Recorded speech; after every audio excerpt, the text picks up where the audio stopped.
நம்பிக்கை எல்லோருக்குமான ஒன்று. தன்னம்பிக்கை ஒரு சிலருக்கான ஒன்று. ஆம், தன்னம்பிக்கை கொண்டு செயல்படுபவர்கள் விரல் விட்டு எண்ணக்கூடிய ஒரு சிலரே.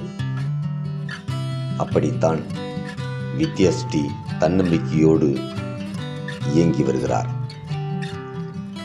பிறக்கும் போதே 2 கைகள் இல்லாமல் பிறந்ததால் வளர்க்க இயலாத பெற்றோர்களிடமிருந்து தூக்கி வந்து வளர்த்தவர் வித்யாஸ்ரீயின் பாட்டி. அவரை பள்ளியில் சேர்த்து படிக்க வைப்பதற்கு பெரும்பாடுபட்டார் என்று சொல்லலாம்.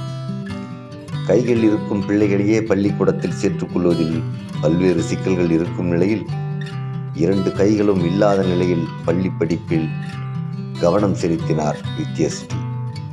ஆம், கால்களாலே எழுதுவது, படிப்பது, புத்தகங்களை புரட்டுவது என்று தன் கல்வி பணியை தொடங்கினார். அப்பாவும் அம்மாவும் வெறுத்து விட்டார்கள்.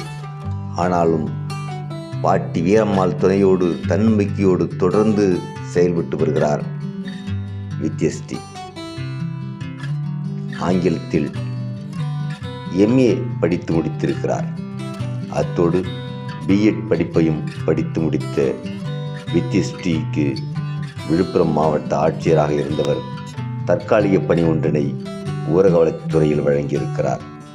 இந்த நிலையில்தான் பணிக்கு செல்லுவதில் சிரமம் இருப்பதை உணர்ந்த வித்யாஸ்ரீ ஒரு வாகனம் இருந்தால் தான் செல்ல முடியும் என்ற எண்ணம் ஏற்பட்டது. அதனை அறிந்து சமூக ஆர்வலர்கள் பல்வேறு யூடியூப் வீடியோக்களை வித்யாஸ்ரீக்கு ஆதரவாக வெளியிட்டு வந்தனர். அந்த நிலையில் சென்னையைச் சேர்ந்த ரவி என்பவர் வித்யாஸ்ரீக்கு வாகனம் வாங்குவதற்கு ₹1,00,000 நன்கொடையாக வழங்கினார்.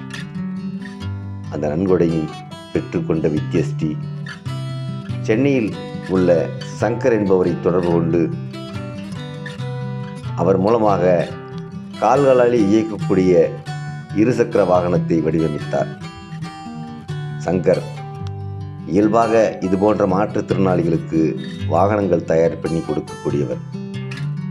அவரின் மிகுந்த அக்கறை வித்யாஸ்ரீ மீன் பட்டபோது வித்யாஸ்ரீக்கு ஒரு வாகனத்தை தயார் செய்ய வேண்டும் என்று 1 ஆண்டுகளாக அதை வெவ்வேறு வடிவங்களில் வடிவமைத்து வித்யாஸ்ரீ கால்கள் மூலமாகவே அந்த ஸ்கூட்டியை ஓட்டக்கூடிய வடிவத்தை உருவாக்கினார்.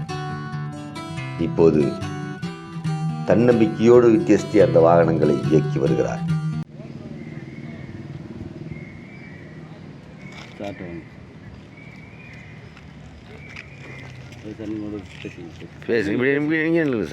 அப்படி நின்று சார் அப்படி கேளுங்க சார், எப்படி இருந்துச்சு கேளுங்க. வண்டி எப்படி ஃபீல் பண்ணேன் ஓட்டுனது?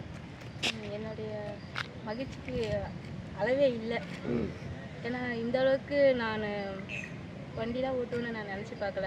இந்த உலகத்திலே இப்போ ஆசை இருந்தது. நான்லாம் வண்டி ஓட்டுவேனான்றது எனக்கு கேள்விக்குறியாக தான் இருந்தது. இப்போது வந்து நான் வண்டின்றவங்க தான் இந்த வண்டியை வந்து எனக்கு வந்து டொனேட் பண்ணார்.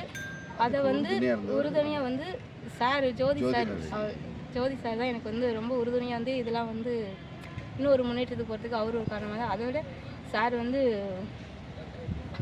இவர் ஸ்ரீவாரி குரூப் அவர் சார் தான் எனக்கு, சங்கர் சார் தான் வந்து எனக்கு ரொம்ப இதெல்லாம் ஆல்ட்ரேஷன் பண்ணி என்னாலையும் ஓட்ட முடியும்னு அவரும் ஒரு தன்னம்பிக்கை கொடுக்கும்போது எனக்கு ரொம்ப சந்தோஷமாக இருந்தது. இந்த அளவுக்கு நான் தன்னம்பிக்கையாக ஓட்டுறேன்னா எனக்கு ரொம்ப சந்தோஷமாக இருக்குது. இது மூலம்